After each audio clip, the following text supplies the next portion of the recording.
Boa noite a todos. Que a luz e o amor de nosso Senhor Jesus Cristo possam nos envolver hoje e todos os dias de nossa jornada. Antes de iniciarmos o nosso tema dessa noite, queríamos agradecer a direção da casa, tanto de encarnados como desencarnados, que nos propiciaram este momento tão gostoso de retornarmos a esta casa que sempre nos recebe com muito amor, com muito carinho, né? Queríamos também agradecer ao meu querido irmão Jair, que fez essa preparação para nós, né? Através das músicas, né? Cantando para nós e abrindo os nossos corações e as nossas mentes. Hoje nós vamos fazer uma palestra um pouquinho diferente, até relembrando os nossos velhos tempos, que eu e o Jair dávamos aula juntos, né? E hoje a gente vai fazer a palestra dividida. Então o Jair vai fazer a primeira etapa e eu farei a segunda. Inclusive, o tema foi sugerido por ele, que é Liberdade com o Cristo, e nós, logo que ouvimos, já dissemos a ele: top de linha, vamos tocar em frente. E estamos aqui para isso essa noite, para falarmos um pouquinho da liberdade com o Cristo. Então, vou chamar meu irmão querido Jair, ele fará a primeira etapa e nós concluiremos então a nossa palestra. Certo.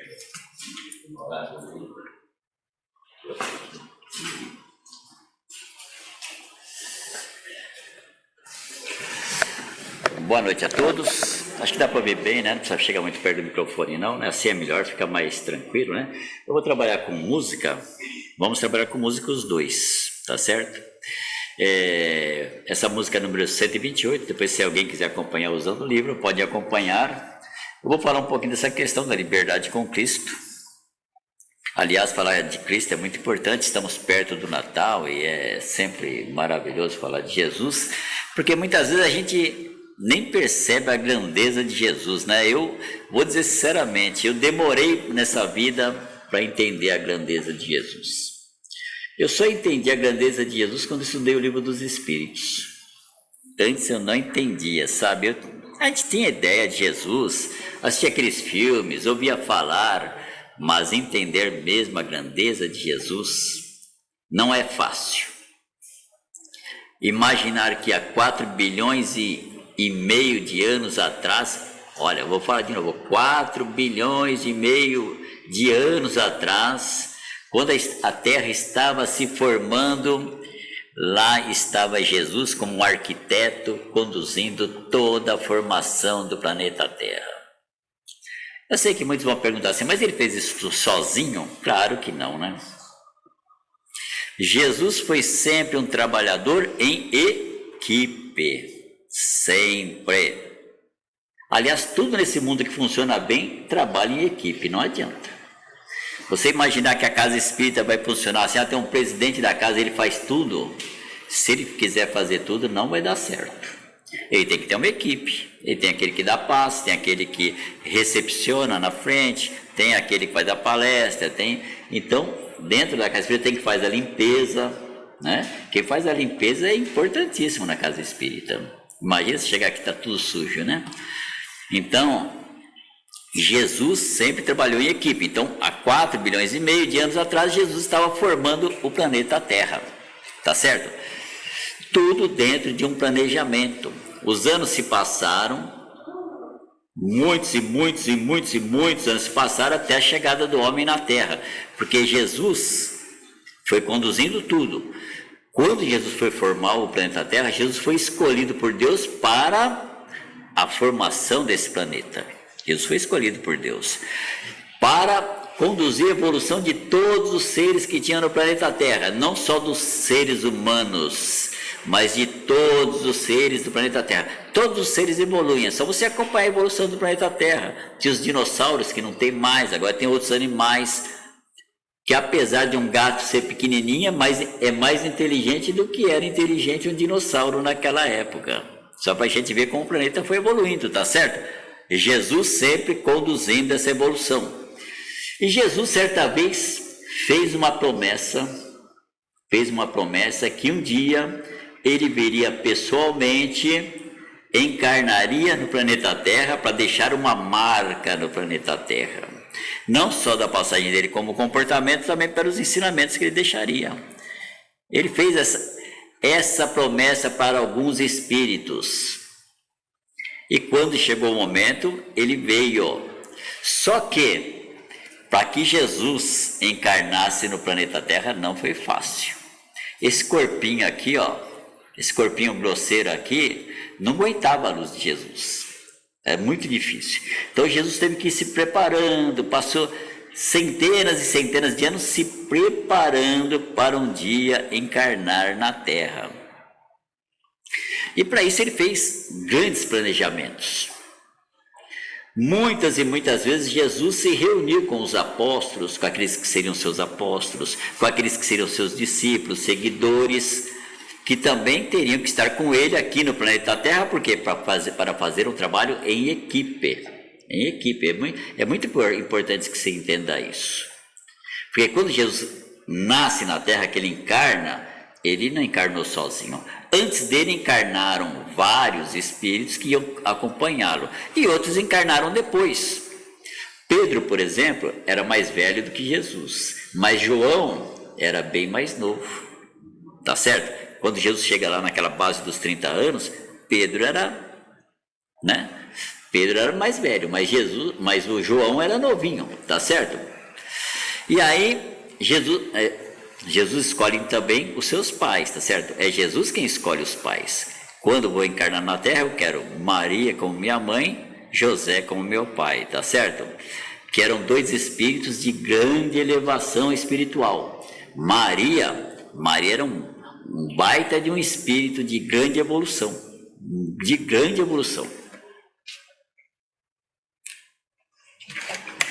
Então, Jesus escolhe Maria para ser a mãe, José para ser o pai, porque Jesus fala assim, que a boa árvore dá bons frutos, E para nascer um espírito como Jesus não poderia ser qualquer mãe e qualquer pai. Tinha que ser alguém que é da sustentação para que ele chegasse à condição de fazer a tarefa que ele tinha que fazer, E aí, Jesus, quando vai nascer, ele poderia, como governador, olha que interessante, Jesus é o governador do planeta Terra, ele poderia escolher nascer como ele quisesse.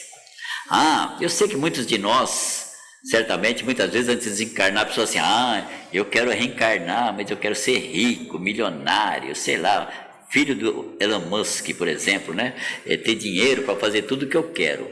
Mas Jesus fez ao contrário, Jesus não quis nascer em família rica. Jesus não quis nascer filho de gente poderosa. Então ele nasce de José e Maria. E aí, no nascimento de Jesus, nós temos essa música aqui, Jesus, a luz a nos guiar. Aí tem essa palavra aleluia, que eu sei que muita gente não entende, sabe o que significa essa palavra, Mas essa palavra, na verdade, é uma junção de duas palavras do hebraico. Alelu, que significa louvar, Iá, só que não é escrito com Iá, tem um Y, Iá, que significa Deus. Então, quando a pessoa fala aleluia, significa louvar a Deus. É uma palavra em hebraico, E diz assim, Jesus nasceu em uma manjedoura, tá certo? Então, Jesus nasceu lá quando Jesus nasceu, estava lá, era uma estrebaria, tinha aquele lugarzinho onde os animais se alimentam, e foi ali que Maria, foi o único lugar que ela tinha, porque quando a gente conhece a história, Maria, em razão do recenseamento, foi para Belém com José, chegou lá, todos os hotéis, todas as pousadas, todo lugar possível estava preenchido, então não tinha lugar para ninguém, estava tudo preenchido. Então o único lugar que sobrou para Maria foi aquela estrebaria que ela arranjou, e lá tinha essa manjedoura, que é o lugar onde os animais se alimentam, e foi onde ela colocou lá uns panos, uns tecidos para que Jesus ficasse, tá certo? A gente conhece bem essa história, Foi Uma noite maravilhosa, e eu fico imaginando, né? Eu não sei se vocês imaginaram isso, né? Mas quando eu fiz essa música, eu fiquei imaginando muito, né?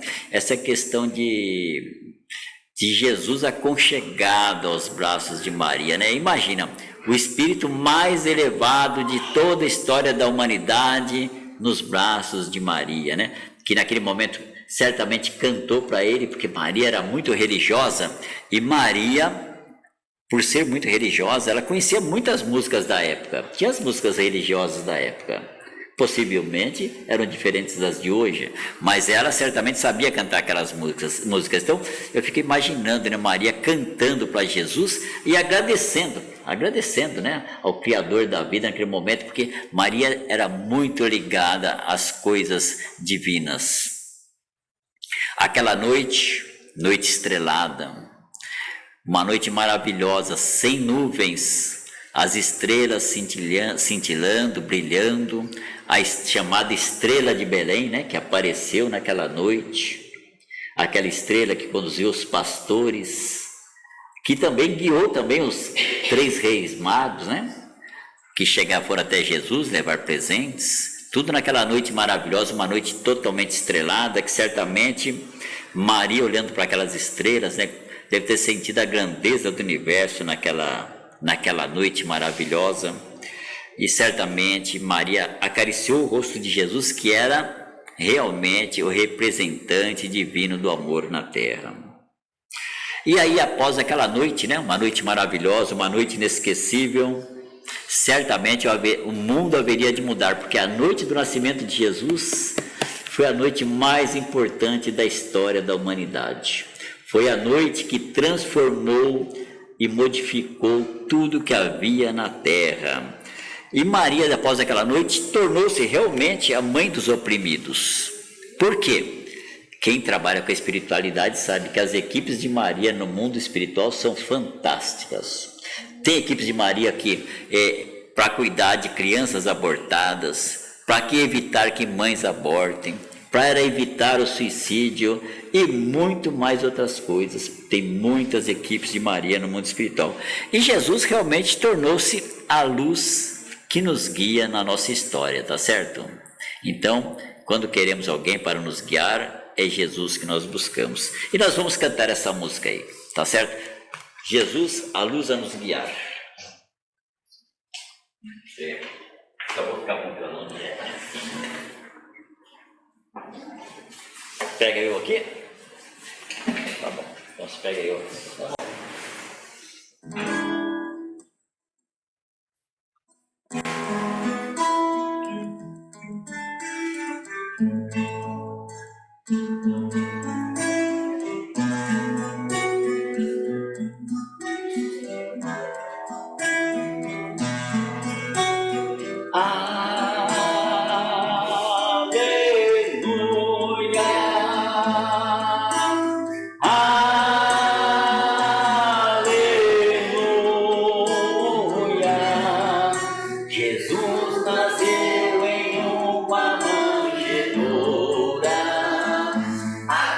Aconchegado aos braços de Maria.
130.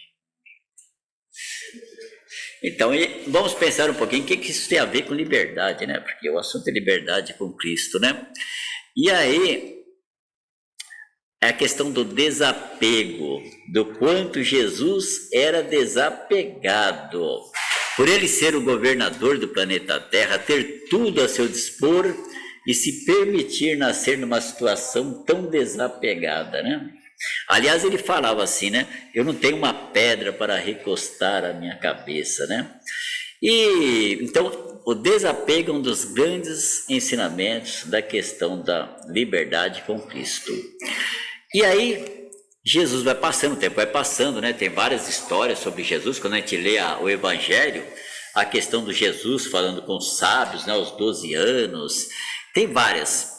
Mas Jesus fez muitos fenômenos, realizou muitos fenômenos enquanto ele estava na terra, né? Nós temos lá o fenômeno de transformar a água em vinho, né? Que é numa festa de bodas, né? Que é um casamento, que ele transforma a água em vinho a pedido da mãe dele. Nós temos a situação de Jesus caminhando sobre as águas, né? Naquele episódio muito conhecido em que os apóstolos estão no barco, Jesus vem caminhando sobre as águas, e Pedro, quando vê Jesus vindo sobre as águas, fica louco para ir até Jesus sobre as águas, e Jesus fala, venha, né? Ele vem, né? Mas quando ele chega no meio do caminho, a fé dele, né, enfraquece, e ele ia se afundando, mas Jesus pega e levanta ele. Nós temos esse caso. Nós temos tem casos em que Jesus desaparecia no meio do povo, quando a coisa apertava, sabe, e lotava demais, muitas vezes ele desaparecia no meio do povo. Então tem muitos casos de Jesus que são contados. Mas aqui eu vou me ater um caso, que eu acho um caso mais importante de todos, que é esse caso que está na página 130 nessa música, que é Nas Tempestades da Vida, né? Essa música relata um fato que é um momento de Jesus que é muito interessante. É uma das passagens de Jesus mais assim conhecidas que nós temos, né? Em que Jesus, certo dia, após ter falado para o povão, ele estava na margem, estava falando para o povão, e eis que juntou um povão enorme, muita gente, eram milhares de pessoas que acompanhavam Jesus. E então Jesus, atravessar todo aquele povão para ir embora era difícil, né? Então ele manda os apóstolos, então ele conversa com os apóstolos e entra nos barcos, e ele entra num barco, tinha mais de um barco, é bom que você entenda isso, e Jesus vai para o meio do mar, alguns chamam de mar da Galileia, mar de Tiberíades, tem vários nomes aqui lá, né? Lago de Cafarnaum, mas é tudo mesmo, é o mesmo lugar. Aí Jesus segue com aquele barco. Só que naquele barco tinha uma espécie de polpa, tinha um lugar de polpa que eles chamam, né? Um lugar que tem na frente que tinha espaço para dormir. E Jesus deita lá e vai dormir, porque Jesus estava, né? Tinha se desgastado um pouquinho, falando para aquele povão. Certamente devia ter curado pessoas também naquele meio, né? E Jesus deita e dorme. E os apóstolos estão lá, o barco está seguindo. Eis que de repente chega uma tempestade e muitas pessoas morriam quando tinha tempestade naquele mar. Então começa aquela tempestade trovejando, aquela escuridão, né, no céu, o mar movimentando tudo, a água entrando no barco, e os apóstolos começam a achar que iam morrer. Esses caras apavorados, achando que iam morrer. Então eles chegam lá e eles resolvem fazer uma coisa, chamar Jesus, acordar Jesus. Aí eles vão muito bravo, né? O cara vai muito bravo lá em Jesus. Acorda, mestre, pô.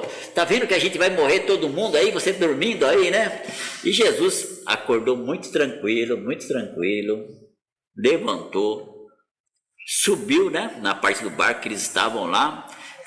Olhou para eles e falou assim, mas vocês realmente têm pouca fé, hein? Aí Jesus se dirige para a tempestade e manda a tempestade parar. E a tempestade para. E ele manda o mar se acalmar, e o mar se acalma. Aí aqueles apóstolos, quando veem aquilo, falam, mas que negócio é esse? Que homem é esse? Né? Quem é esse camarada que manda a tempestade parar, e a tempestade para, manda o mar se acalmar, e o mar se acalma, não é verdade? Eles fazem esse questionamento porque eles, apesar de seguirem Jesus, eles ainda tinham a fé bem abalada, né? Então, aquilo que Jesus fez serviu para fortalecer a fé deles. Nós sabemos que essa ideia das tempestades a gente pode transferir para muitos pensamentos, né? Para a ideia de há momentos desesperadores nas nossas vidas, que são verdadeiras tempestades que nós vivenciamos, né? E que, se a gente buscar Jesus, certamente essas tempestades serão amenizadas nas nossas vidas, né? Mas essa passagem é muito interessante e a gente vai cantar essa música aí que chama Nas Tempestades da Vida. Tá certo? Sai na página 130 aí, quem quiser acompanhar aí.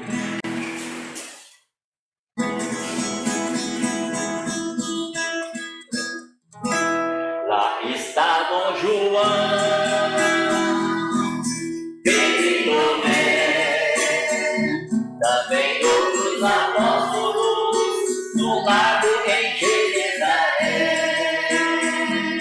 Então sobreveio uma tempestade e todos tiveram medo de morrer. Chamaram Jesus, que estava dormindo. Jesus nos acorde, pois vamos perecer. Jesus disse pare, e a tempestade parou. Jesus disse pare, e a maré se acalmou. Quem é esse homem? Disseram todos, que para os ventos e acalma o mar. Tenhamos fé, as tempestades da vida, por mais fortes que sejam, haverão de passar. Jesus disse pare, e a tempestade parou. Jesus disse pare, e a maré se acalmou. Quem é esse homem? Disseram todos, que para os ventos e acalma o mar. Tenhamos fé, as tempestades na vida, por mais fortes que sejam, haverão de passar. Por mais fortes que sejam, haverão de passar.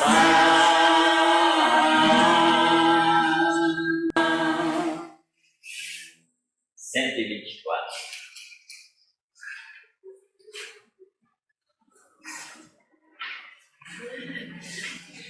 Então, e aí Jesus fez muitos fenômenos aí.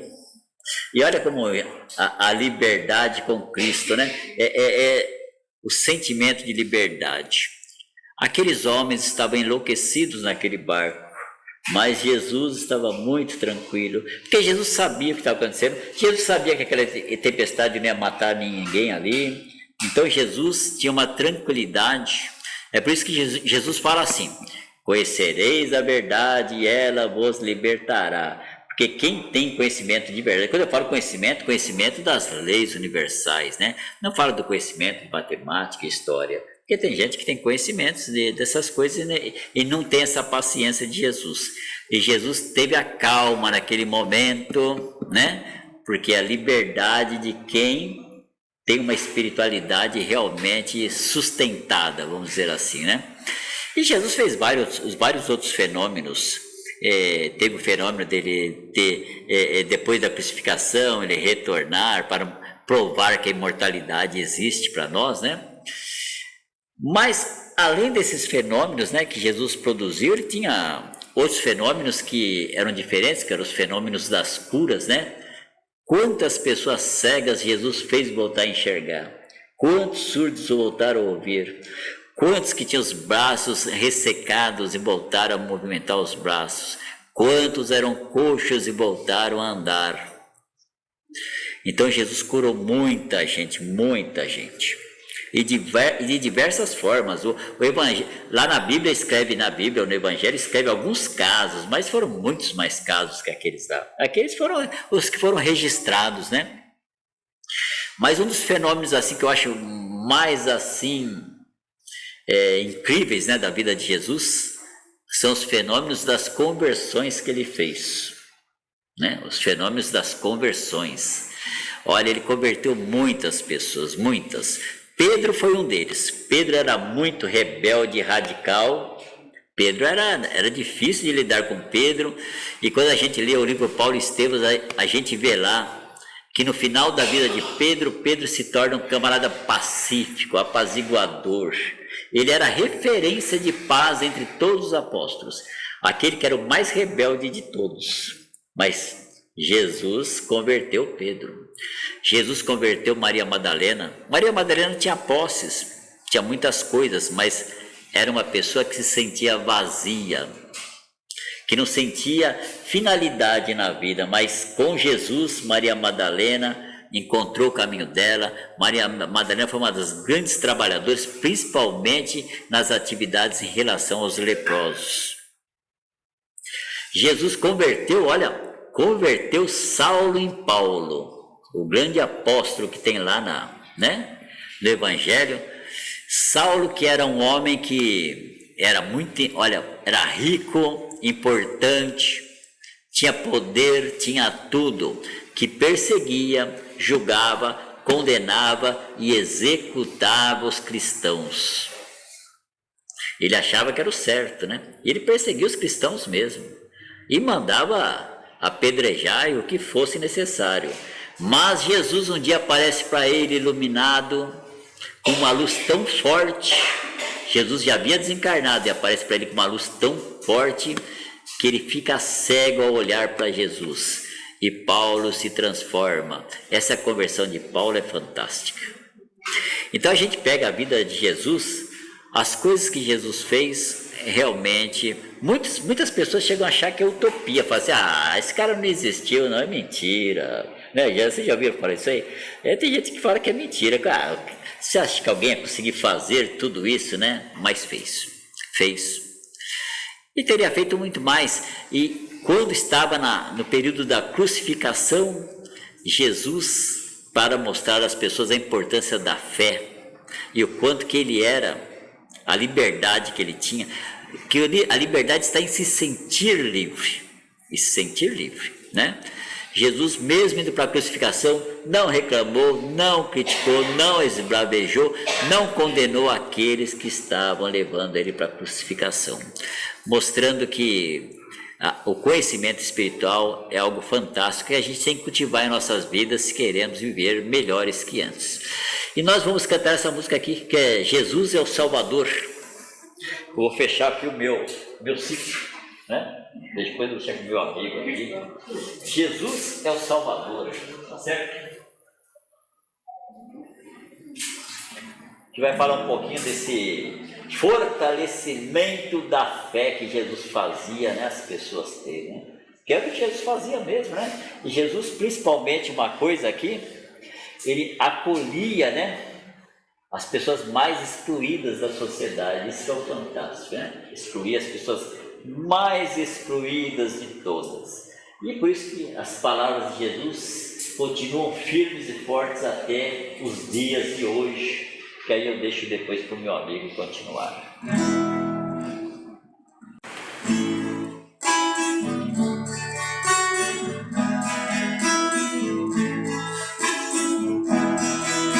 Jesus Cristo seguia, fortalecendo no homem a fé, acolhia o povo sofrido, o povo excluído daquela nação, curava sem nada exigir, ensinava em nome de Deus, o seu olhar de bondade atraía a todos para junto de si.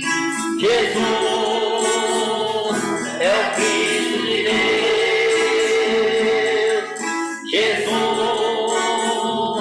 é o Salvador, Jesus é o Cristo de Deus,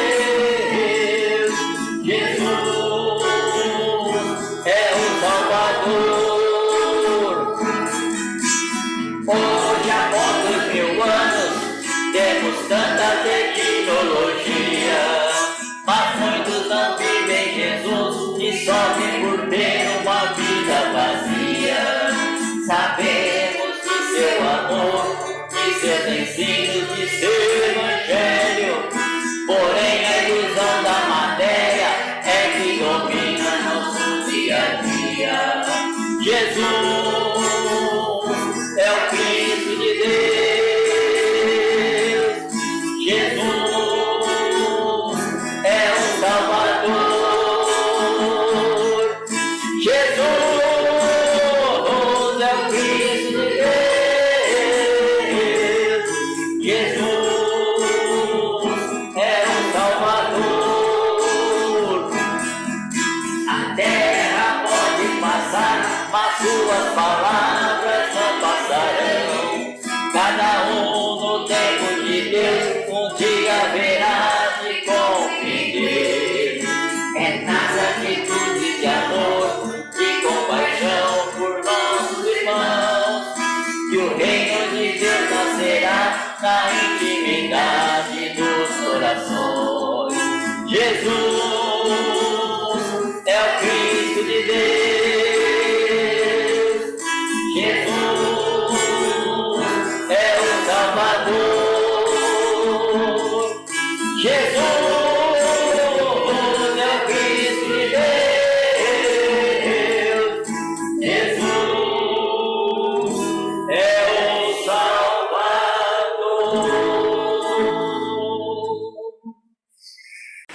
Esteja. Vou mexer na página. Vou estar sentadinho ali.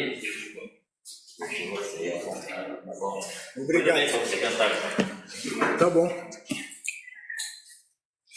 Ouvirmos falar do Cristo é gratificante. O Jair trouxe algumas passagens que nos recordaram situações muito interessantes. Uma delas era o propósito do Cristo: nos libertar. Sim, libertar a nós mesmos, não do jugo dos romanos ou de outros povos, que naquela época nós acreditávamos que ele seria o nosso salvador da pátria. Mas a intenção dele não era essa. Tanto que ele disse: eu vim para que as leis fossem cumpridas. E todas elas foram cumpridas. Nenhuma delas ficou para trás. E o Cristo traz para nós a liberdade. A tão sonhada liberdade que desde sempre nós corremos atrás. A liberdade de expressão, a liberdade de sermos quem nós somos, a liberdade de irmos e virmos, a liberdade de escolhermos uma religião. Para o Cristo não importava se éramos espíritas, se éramos umbandistas, se éramos evangélicos, católicos, mas sim aquilo que ele nos ensinou: amar a Deus sobre todas as coisas e amar ao próximo como a ti mesmo. Então, para nós, isso é uma situação muito interessante, porque na época nós não tínhamos essa compreensão e vivência que nós temos hoje. Até quando ele disse para nós: eu sou o caminho, a verdade, a vida, nós achávamos que era apenas meras palavras, mas que se nós não entendêssemos ela da forma correta, plenamente, nós não seríamos libertos. Como é que a gente poderia ser liberto, ser livre, se nós ainda, naquela época, tínhamos o nosso coração endurecido? Como dizem os jovens hoje, cascudo, peludo. Com certeza não estávamos em condição de sermos livres. Mas ele já traz sim a renovação. A atitude que cada um tinha que ter para se renovar com seus ensinamentos. com seus exemplos. E aí me faz lembrar de uma passagem que para mim, na realidade, é um manual de conduta. Se nós lembrarmos do Sermão do Monte ou Sermão da Montanha, nós vamos ver que Jesus traz para nós a nossa forma de nos libertarmos dos nossos equívocos cometidos em outras vidas, em outras encarnações. E naquele momento, como nós vimos anteriormente, não nessa música, mas na outra, ele fala de uma voz mansa, de uma voz segura, na qual ele traz para nós a forma da gente começar a entender e a se conhecer e a se libertar dos nossos equívocos do passado. Então vamos cantar essa música maravilhosa que é Aos Pés do Monte.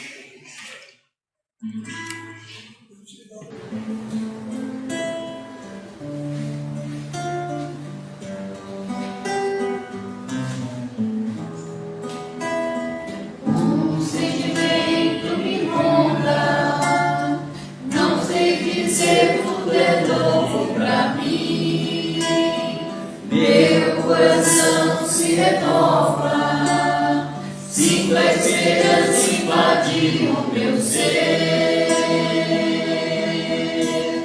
Quero ser manso, ser limpo, ser justo e pobre de espírito ser. Tua palavra me sombra, me conta do reino que espera por mim. Eu te ofereço meu canto, as dores da alma que quer renascer. Eu ouvi tua voz, teu falar me encantou. Quis seguir, caminhar, quis saber pra onde vou. Eis-me aqui, minha dor.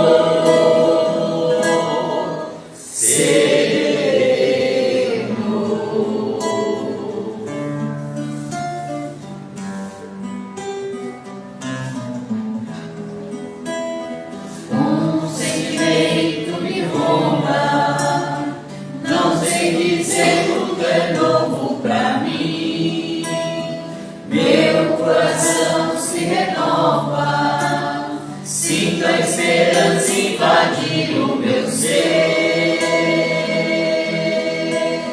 Quero ser manso, ser limpo, ser justo e pobre de espírito ser. Tua palavra me sonda, me conta do reino que espera por mim. Eu te ofereço meu pranto, as dores da alma que quer renascer. Eu ouvi tua voz, teu falar me encantou. Quis seguir, caminhar, quis saber pra onde vou. Eis-me aqui, minha dor.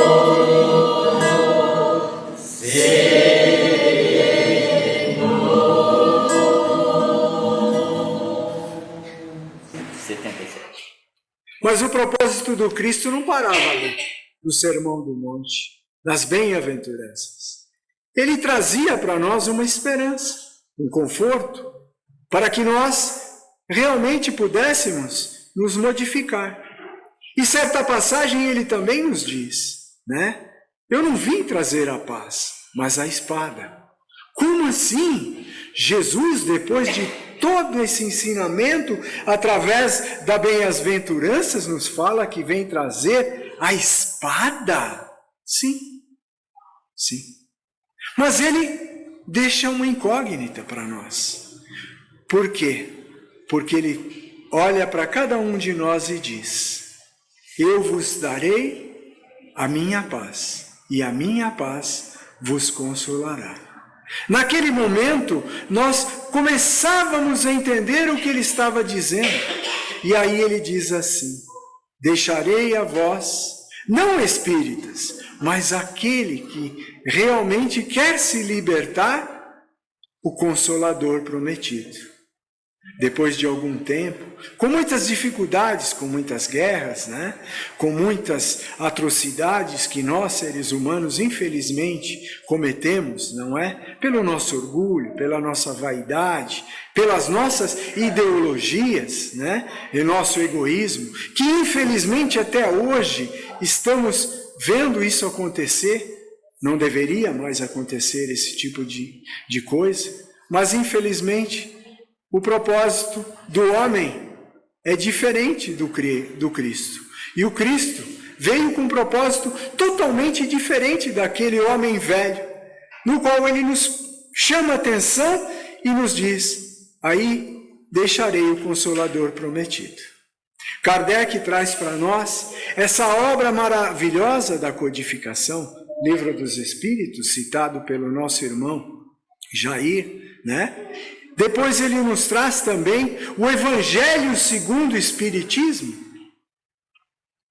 que é uma obra preciosa, no qual nós precisamos não só estudarmos, né? Nós temos que absorvê-la em nossos corações, para aí sim, como disse o Jair, entendermos a grandeza do Criador, a grandeza de Jesus, né? Porque aí nós vamos entender a verdadeira espada que ele nos traz, que é sim, como disse o Jair: conhecereis a verdade e a verdade vos libertará. E o Evangelho do Cristo é transformador, consolador, sim, e acima de tudo, meus irmãos, transformador, consolador e vou repetir, libertador. Então vamos cantar o nosso Evangelho de luz.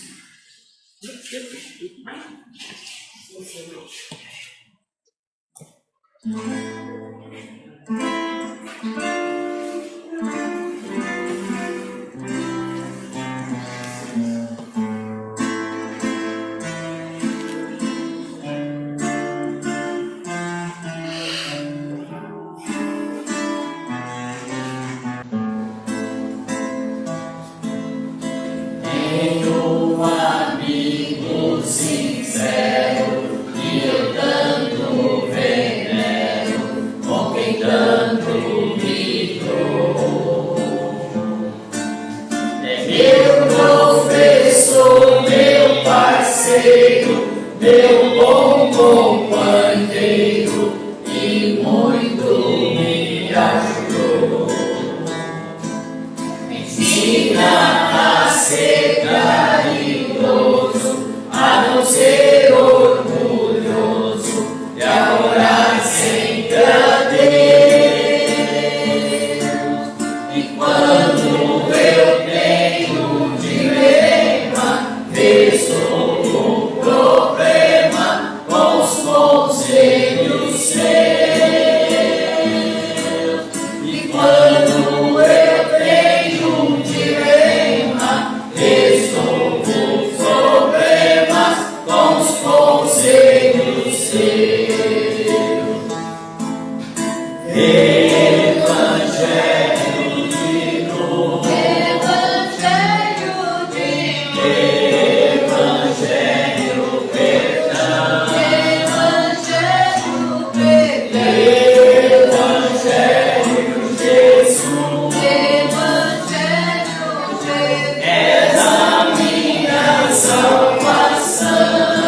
sempre ao meu lado e me traz a consolação.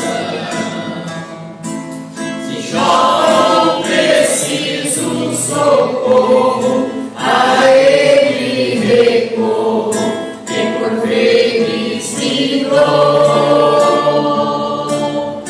Ele é o Evangelho novo, é a mensagem que ao povo o Cristo deixou.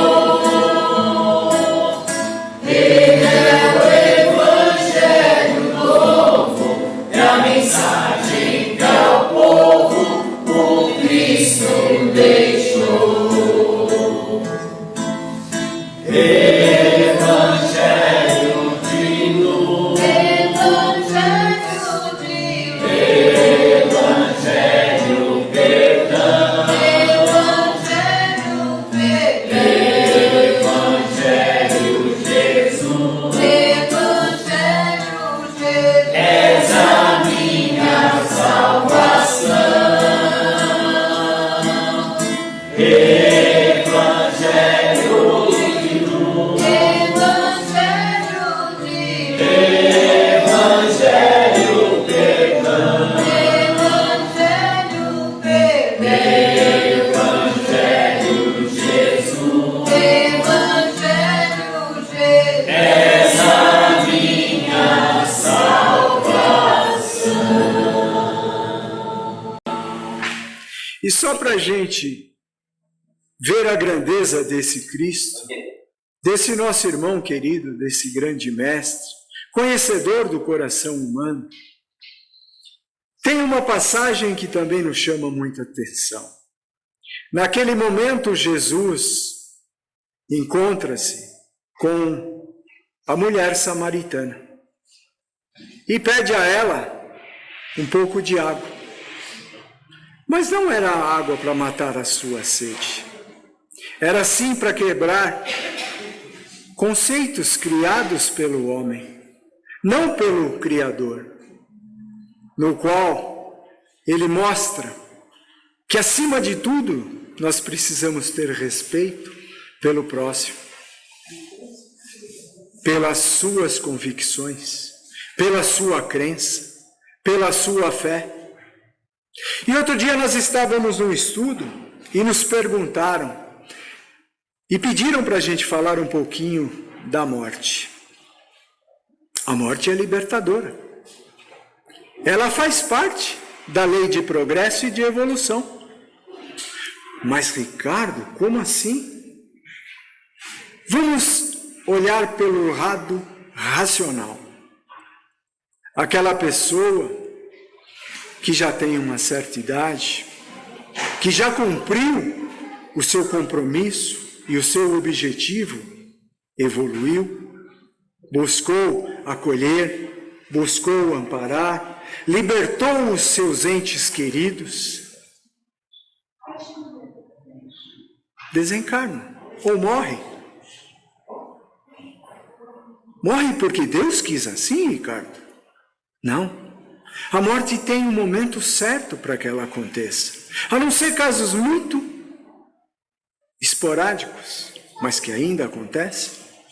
Mas aquele prazo de validade daquele corpo, por N número de situações, uma delas é porque já também não tinha mais condições de segurar aquela alma, aquele espírito ali, que só traria, talvez, consequências mais sérias. Então a morte é libertadora. E quando eu falo que ela é libertadora, existe um fato que ocorreu com o nosso querido Chico Xavier há muito tempo atrás. Eu não me recordo agora o nome do livro, mas há diversas obras relatando esse fato. Chico já tinha aberto os trabalhos na casa espírita Luiz Gonzaga, em Pedro Leopoldo, e em dado momento entra um grupo de pessoas aflitas, dizendo que uma jovem tinha desencarnado. Mas algo por trás de tudo aquilo era de chamar a atenção. Por quê? Porque aquela jovem, no meio de uma multidão de pessoas, tinha ido para um parque fazer um piquenique.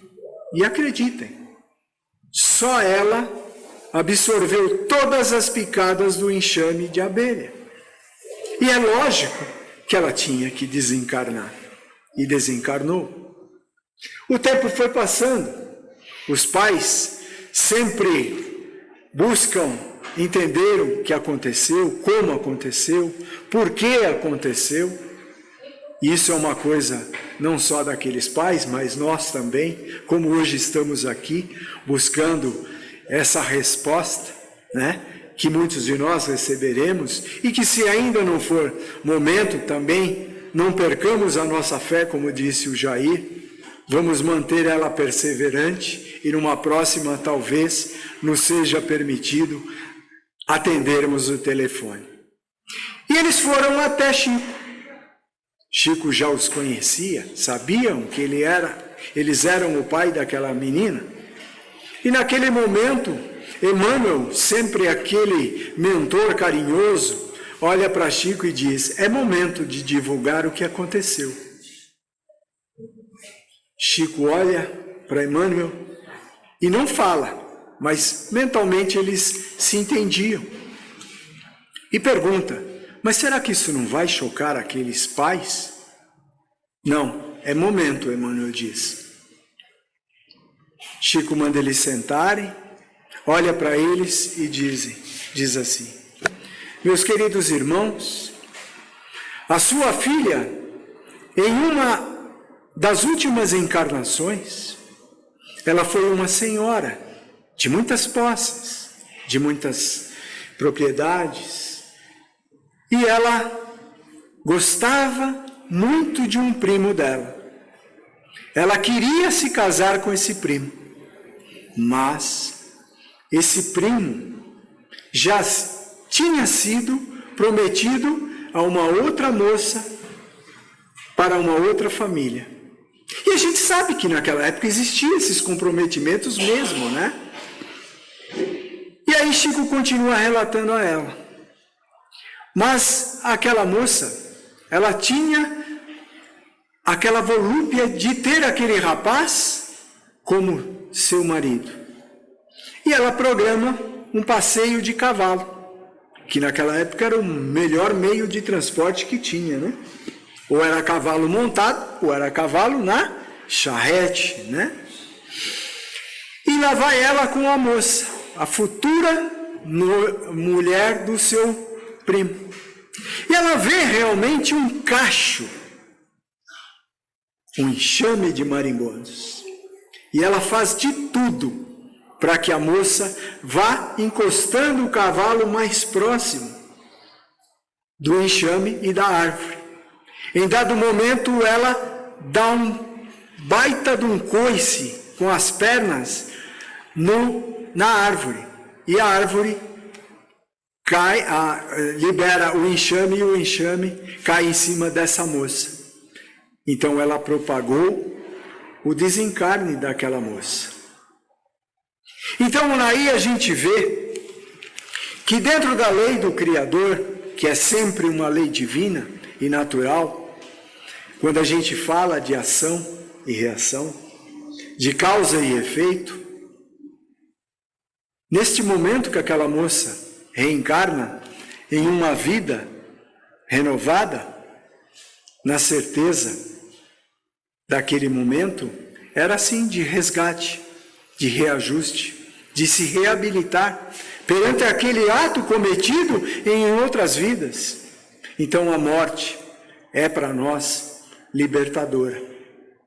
E quando a gente fala em libertadora, eu estava ouvindo também o Jair preparando para nós o ambiente, eu me recordei que quando eu era mais jovem, e não faz tanto tempo assim, não precisa rir não, hein? São só meus cabelos que estão brancos. O espírito é jovem. E eu estudava sempre e gostava de história. Não sei se aqui tem algum professor de história, mas eu gostava. Outra coisa, matemática. E eu me recordo que uma vez eu peguei um livro, acho que era no ginásio, que na minha época ainda era ginásio, né? Não sou tão velho, não. mas estou entregando, né? Ginásio é bem passado. E o que aconteceu? Eu peguei um relato da história. No ano de 1914, meio da Primeira Grande Guerra, existiam dois combatentes com diferentes ideologias.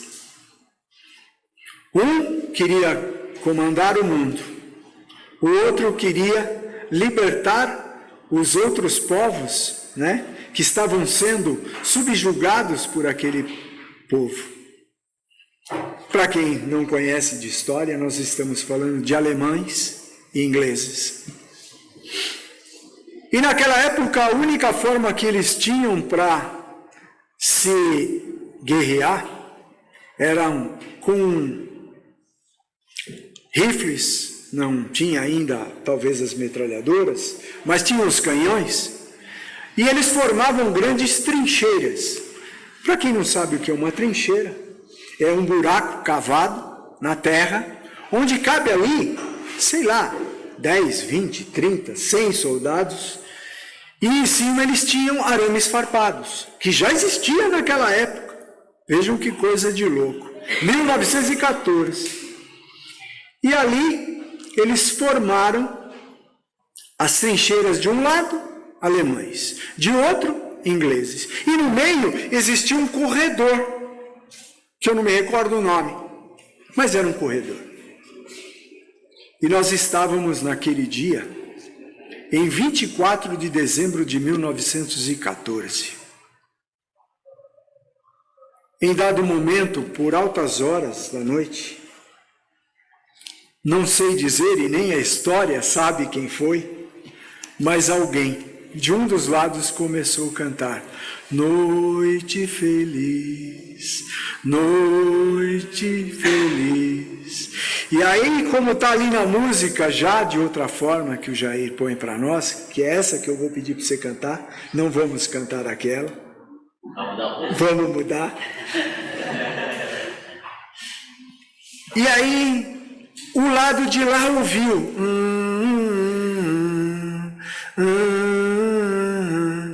E aí todos os combatentes, tanto do lado dos alemães como dos ingleses, foram se levantando com uma bandeira branca e pedindo paz. E naquele momento, eles cantaram Noite Feliz. Vamos cantar? Da forma que o Jair colocou. E depois a gente conclui.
cantar então esse nosso e agradecermos ao Cristo por essa oportunidade de aqui estarmos, nessa noite de paz, nessa noite de muita luz, na certeza de que cada um de nós que aqui se encontra e aqueles que não tiveram essa oportunidade possam, Senhor Jesus, serem agraciados com a tua luz, com o teu amor.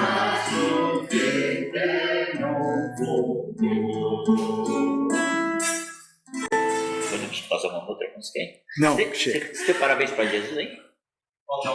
Então, concluída a nossa história, que não é uma história, foi um fato verídico, né? Parabéns para Jesus. Depois deles cantarem Noite Feliz, com a bandeira branca da paz, a noite inteira conta-nos a história. No dia seguinte, eles ainda se interagindo, trocaram presentes, talvez presentes que eles tinham, né? Cigarro, talvez capacete, alguma coisa assim, né? Que desse uns para os outros como lembrança daquele momento. Acreditem, eles conseguiram jogar uma partida de futebol, alemães contra ingleses. Isso é verídico. Então, meus irmãos, para a gente concluir a nossa palestra, a nossa conversa de hoje, já que o Jair quer cantar mais uma música, que é sempre bem-vinda, nós não vamos esquecer desse propósito do Cristo. Existe uma música cantada por Roupa Nova, que tem o título A Paz. E na paz, ela diz assim: só o amor muda o que já se fez. Então vamos nos mudar, vamos nos melhorar, vamos nos transformar em divulgadores desse Evangelho do Cristo. Da minha parte, eu só tenho a agradecer a cada um de vocês. Muito obrigado. Que Deus abençoe a cada um de vocês, suas famílias. Uma noite de Natal maravilhosa com aqueles que vocês amam. E que o ano que vem possa ser de muita saúde e de muitas realizações. E eu, humildemente, pedindo a Deus que me dê mais uma oportunidade de estar aqui olhando para vocês e dizendo graças a Deus. Muito obrigado.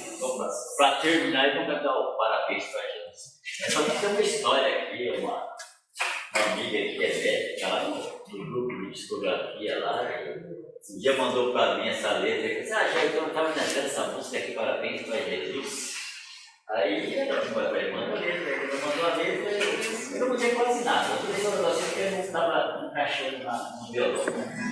Mas é interessante. Parabéns para Jesus.